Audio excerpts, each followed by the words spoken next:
اگه شما بخوای اوستا رو یاد بگیری، اول باید بری، شرق شناسا میگن اول باید بری زبان پشتو رو یاد بگیری، یکی از لهجه‌های زبان فارسیه. جدی؟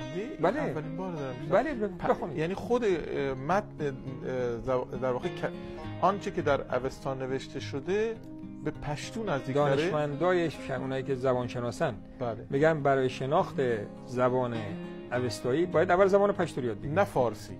نه چون ببینید فارسی که کم از بالاتر اومده، از بخارا این طرف اومده. کردا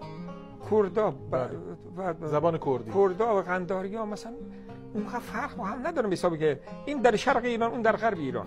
به اصطلاح دو اقوامی بودن که تو این فلات قاره زندگی میکردن. ما این میگیم فلات قاره ایران. بله. البته الان صفوی‌ها اینطوری کردن که اگه تو یک پشتون بگی که تو یه وقتی مثلا ایرانی بودی یا ایرانی هستی ممکن تو رو بزنن. بعدش میاد که برای چی؟ برای اینکه مسئله ظلمی که اینها در قندهار خصوصا کردن، چون که اینا